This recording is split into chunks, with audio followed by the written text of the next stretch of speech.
So, hi guys! Good afternoon! This is Maria Teresa Bahe and I'm one of WCE Travel Consultants since 2017. So, if you are looking for a flights, hotel accommodation, tour packages, both local and international, don't hesitate to message me. Meron din po kami visa assistance and travel insurance. So, guys, kung ikaw naman ay nangangarap magkaroon ng travel and tours business at hindi mo alam kung paano sisimulan, guys, i-message nyo na kayo kasi pwede ko po kayong tulungan on how to start, manage, and operate a travel business kahit nasa bahay ka lang.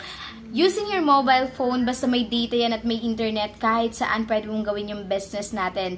Ito yung business na bulsable. Anytime, again, kahit saan pwede mo siyang gawin. Nasa jeep ka man, nasa MRT ka, nasa bus ka, pwede mo siyang gawin. So, good news ko sa mga OFW natin, yes, all across the globe na po si WCE Travel. So, pwede ka din po dyan mag-operate ng sarili mong travel and tours business online and home-based. So, guys, huwag niyo na pong palampasin ang pagkakataon na magkaroon kayo ng isang additional source of income through travel and tours business. Dito walang lugi, guys, kasi habang may aeroplanong lumilipad, hanggat may hotel na nakatayo, hanggat may tourist spot sa buong mundo, buhay na buhay ang negosyo mo. Again, I'm Teresa, one of WCE Travel Consultant, and see you guys soon sa aming webinar. And message nyo lang po ako kung when kayo available para po ma-discuss ko po sa inyo kung paano at matulungan ko kayo. Maraming pong salamat. Good day!